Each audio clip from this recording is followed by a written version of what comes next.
Hi, boys and girls. I found a lovely book at my house called Lila and the Crow, and it reminded me a lot of our classroom and our pet raven that we had. So let's look around the book. What do you think the book is about? I see a young girl, I see a crow, I see a house, and the title tells us something about it too, Lila and the Crow. So it's about a little girl and a crow. That's my prediction. What's yours? Let's see, I've never read the book before.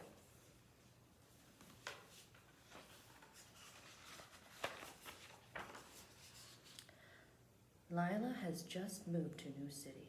Every day she goes outside, sits on the sidewalk, and scratches at the dirt with her stick. A crow calls from across the road. She traps bugs in a jar and then lets them go. She plays hopscotch on an empty road. Lila wishes she had a friend. Kind of reminds me a little bit of our class because some of us, when it was a little bit warmer, caught a couple bugs in a jar, we investigated them, and we let them free. Very similar. Let's see. But this morning, she gets up early, she dresses, and leaves her house with the wind in her hair and a smile on her face. She seems to be flying on her way to school. Her heart as light as a feather. She imagines herself surrounded by new friends. There she is. Let's look at the beautiful trees. And looking at the trees there, do you notice something about the leaves? They're a different color. Are they green? What time or what season do you think it is? This tells me that maybe, do you think it's summer? Do you think it's winter? Kind of looks like it might be fall because the leaves are just changing. Let's see. The teacher, Mr. Nicholas, introduces Lila. She sees her classmates looking at her and can't wait to get to know them. Squirming at her desk, Lila taps her foot impatiently. Finally, it's recess, and the children head out to play. Now is Lila's chance to make a friend. But suddenly a voice rises above the others. Nathan, the leader of a pack, shouts, "A crow, a crow!" The new girl's hair is dark like a crow. The others stare at Lila. Some whisper to their friends, then turn away.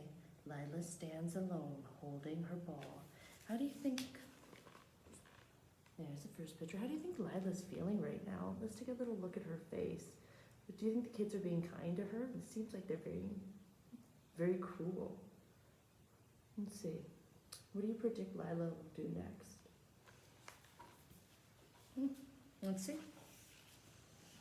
On the way home, Lila's heart is as heavy as a stone.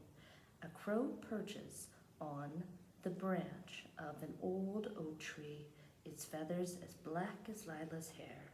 It caws and croaks as if it wants to tell her something, but Lila just walks by. Oh, it's a beautiful picture. Look at the details in the tree and the little crow. Look at Lila's face. How do you think she's feeling? Her eyes are down. Her mouth is down. She looks pretty sad to me. Let's see. The next day, Lila wears a knitted cap to hide her hair, but as soon as Nathan sees her, he cries out, "A crow, a crow!" The new girl's skin is dark like a crow. The others giggle and point. Lila's heart grows as heavy as 2 stones. She drops her head and slowly walks away. These kids aren't being very kind to her. As Lila heads home after a long, lonely day, the crow watches. Lila looks up, but keeps walking. The crow spreads its wings and glides along behind her. Lila spins around. "Leave me alone," she yells. She doesn't want company, not even a bird. This reminds me of when we were outside. Remember when the big crow flew by about a month ago and we all looked up at it and it was very pretty? Kind of reminds me of that. Let's see. The third day, Lila goes to school wearing her cap and a sweater with a very, very high neck that pulls up over her chin. Nathan peers at her for a moment and then shouts, "A crow, a crow." The new girl's eyes are dark like a crow. A few others laugh quietly at first. Then more children join in. The laughter gets louder. Lila's heart grows as heavy as 3 stones. She sits at the edge of the playground until recess ends.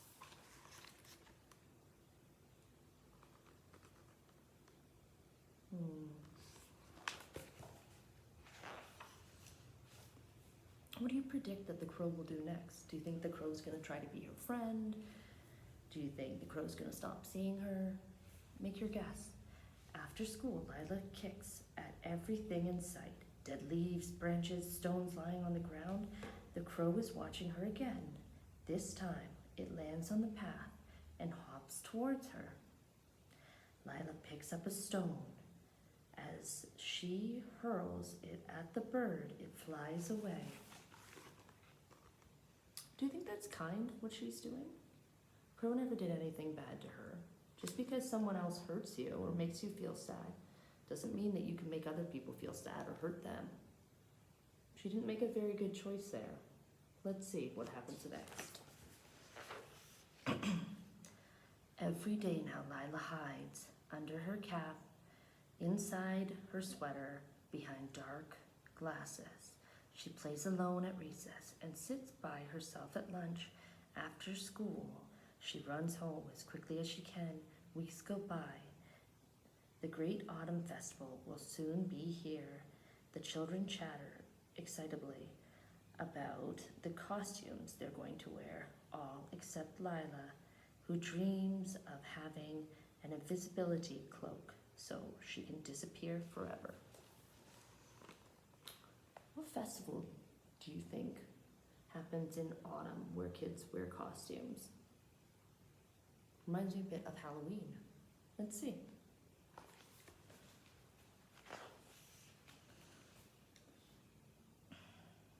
It's the day before the great festival. The classroom is decorated and the children can't wait to show off their costumes. Lila feels lonelier than ever. Her heart is as heavy as a mountain of stones. Running home from school as fast as she can, Lila trips. As she crashes to the ground, her heavy heart crumbles.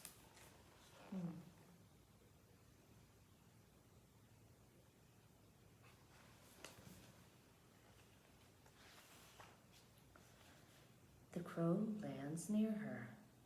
Between her sobs, Lila lifts her head and, for the first time, really looks at the bird.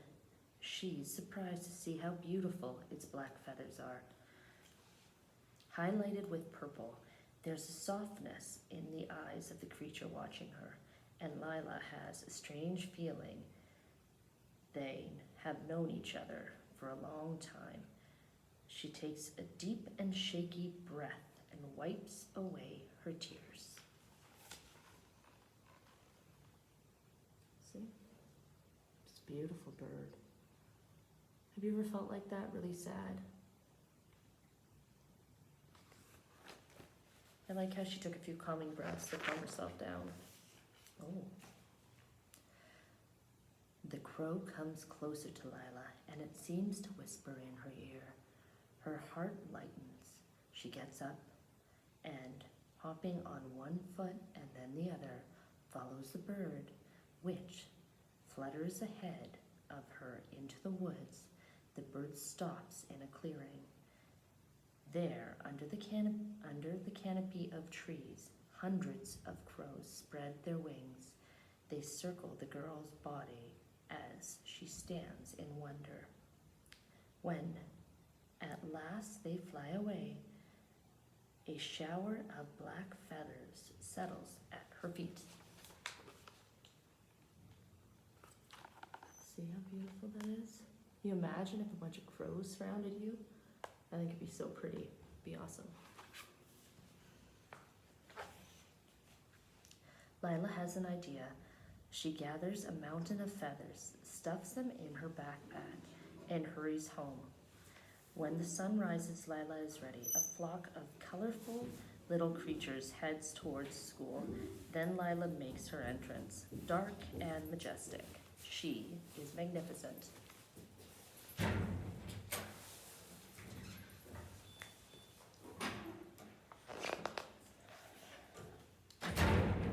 A crow, a crow. Lila is a crow, the children exclaim. Only Nathan is speechless. The children crowd around Lila, touching her soft feathers. At that moment, her heart soars. So soars means to like fly, like a bird. Look how beautiful she is. It's such a lovely costume. Homemade costumes sometimes are the best. Lila is still called Crow, but she doesn't mind. Now there is something different about Mr. Nicholas's class. Look at her face now. Do you see a change in how she's feeling? And look at the faces of the other children. Looks like she's feeling really happy. The end. Well, boys and girls, I really love that book. I'd love to know what you think about it. And if you'd like me to read more books, I'll read some more tomorrow. And I hope you enjoyed this book as much as I did. It reminds me a lot of our class. It reminds me of the pet raven that we had in our class. And I hope to hear your thoughts on it soon. Have a good night or a good day. Bye.